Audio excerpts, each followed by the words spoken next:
Hey friends, welcome back to my channel, Living Your Purpose with me, Tashana Swaby-Scott.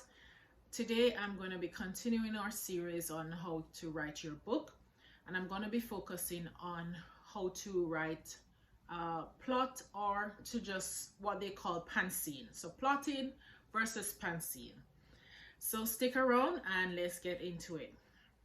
So plotting is really taking the time that you need to figure out your plot of your story. Take the time to create your outline, make sure that it's according to what you want. Versus pantsing is a term that I really just learned about, and it's really just, as they say, like flying off the seat of your pants, just really winging it as you go through, right?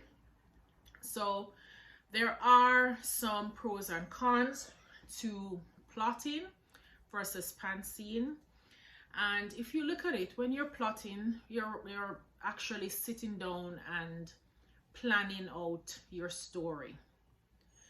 So one of the pros to that is really the time, taking your time and effort to organizing yourself, scheduling your time, and just knowing exactly how your story is going to start to how it's going to end. If you want to look at the con to that, it kind of doesn't provide the creativity or allows for the creativity that one would need when you're writing a story. And so a lot of people will probably prefer to go with pantsing, just to go with the flow and see how things can work out, versus sitting down and planning everything out, right? That's really the pros and the cons to it. Pantsing allows for more creativity. You just go with the flow, you write from the heart, versus plotting is you really think about it, put it down, edit, all of that. So I wanted to kind of take a look into plotting. And if you're an aspiring author, I would ask that you get this book. It's called Writing a Picture Book by Ann Whitford Paul. I must say that if you're really taking your writing seriously and you want to understand how to really write a book, the pros, the cons, what to do before you write the story, this book is a great investment for you. And I would definitely recommend that if you're an aspiring author and you really want to take your writing seriously and perhaps make it a career rather than a side hustle, then invest in this book. It will help you. There are a lot of authors out there now, especially children's book authors, not necessarily writers, but they have written books, right? But if you want to understand the depth of storytelling and the first person versus the third person, get this book, Writing Picture Books by Ann Whitford Paul. Now I'm going to look at 7 basic plots that she highlights in this book, and the reason why I'm gonna look at it from and take it from her book is because I find it very interesting and easy to follow, and I just figured that the best way to do is to give her credit. So I'm gonna give her credit. I'm gonna take the notes from her book, and just here are 7 plots.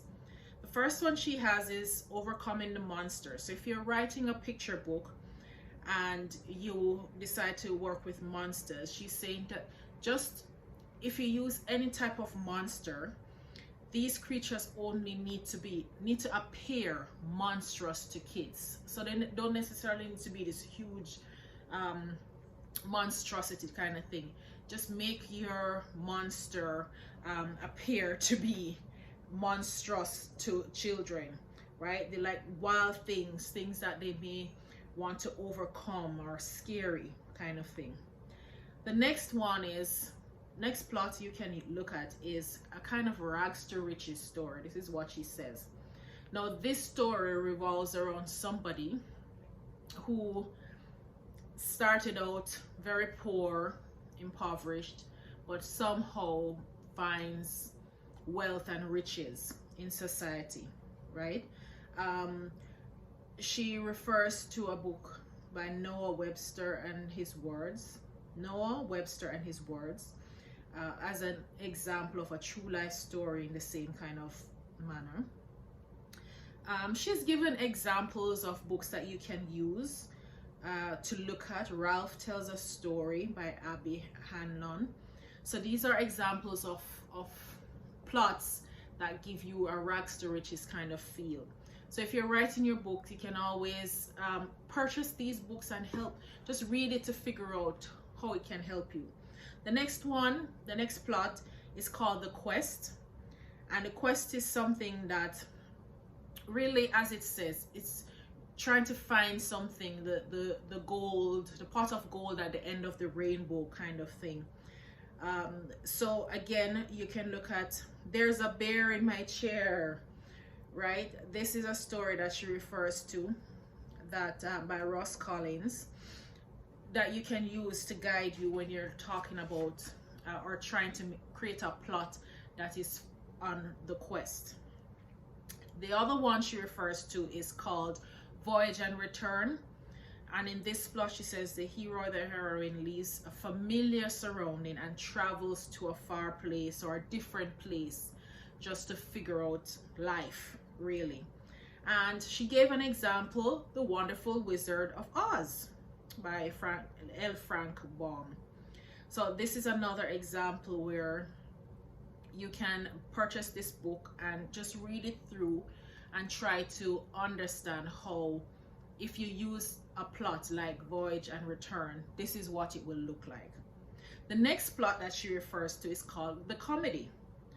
Again, this is self-explanatory. You have a picture book, and she refers to Otter and Otter, a love story by James Ho. So if you're looking for a plot that has that kind of comedy for children most occurs when characters are not fully aware of the truth of some situation and the personal truth about themselves, right? So these are little examples that she gives. The next one is tragedy.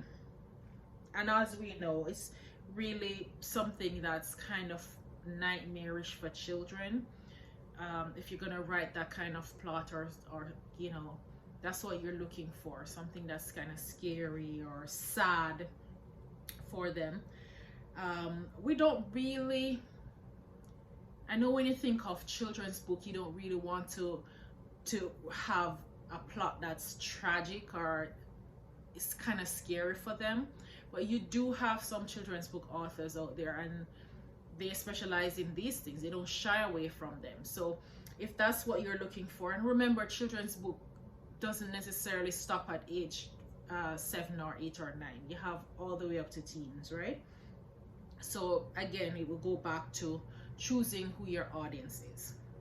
The next one she points out is called The Rebirth.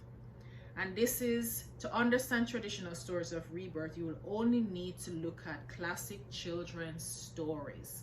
And the examples that she gave here, which everybody knows about, Sleeping Beauty and Snow White. The whole rebirth of them dying and coming back and finding a prince, things like that. So those are the 7 plots that Ann Whitford actually speaks about in her book, chapter 9 to be specific. And just to encourage you that when you've looked at the different plots, if you have written your story and you're not necessarily finding if your plot fits into any of these, then maybe look at tweaking your story and look at how you can best create a plot that probably fits into any of these, right? So those are the 7 basic plots that, as recommended in this book, if you're looking at writing the kind of chapter stories or those books like, as we said, Snow White and those. It helps you to purchase a few of these books if you're going to write, just to get an idea of what these books look like, what the plots look like, right? Invest in yourself, invest in your business if this is something that you are going to do. And maybe if you're going to do it full-time or part-time, but if you're serious about actually becoming a writer and understanding how to write, then I do recommend that you get this book, Writing Picture Books. It helped me, and I know it has helped many others, authors, new authors, aspiring authors. Invest in yourself. So thank you for sticking around. I hope this is helpful. I'm going to put this book again here so that you can find it. It's called Writing Picture Books by Ann Whitford Paul. Thanks for joining me again, and I hope this was helpful. Don't forget to subscribe, don't forget to share, and like, turn on those notifications. Put your comments in the chat below, and I will try to respond to you as best as possible if you have any questions. As usual, take care.